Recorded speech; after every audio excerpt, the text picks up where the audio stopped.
रविचंद्र अश्विन की नहीं आसिला बड़ update. Star spinner Ravichandra Ashwin Indian Premier League रु अवसर नेबाकू निष्पत्ति नैछंती।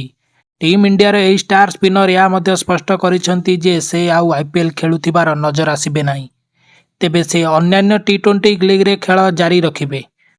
अश्विनी गत 2024 मसीहा डिसेम्बर 18 तारिख रे ऑस्ट्रेलिया विपक्ष रे गाबा टेस्ट रे अंतर्जातीय क्रिकेट रु अवसर नेबाकू निष्पत्ति नैथिले।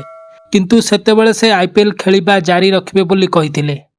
से गत सीजन आईपीएल रे चेन्नई सुपर किंग पई खेलिथिले। अश्विनी 9टी मैच रे 7टी विकेट नैथिले एवं 33 रन को भी करिथिले।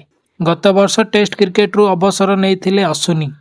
2 दिन तले वेटेरान चेतेश्वर पुजारा टेस्ट क्रिकेट रु अवसर नैथिले।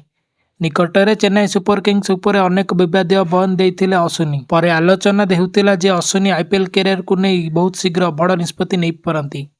एने अश्विनी आज सोशल मीडिया आईपीएल अवसर घोषणा करिसंती।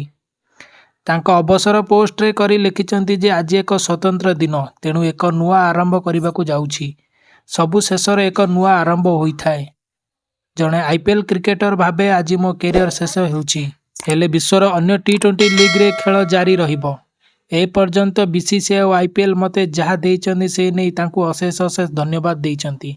एते वर्ष धरी सुंदर संपर्क पाई सबु फ्रांचाइज को धन्यवाद। आगामी समय को उपभोग करने को अपेक्षा करिछि।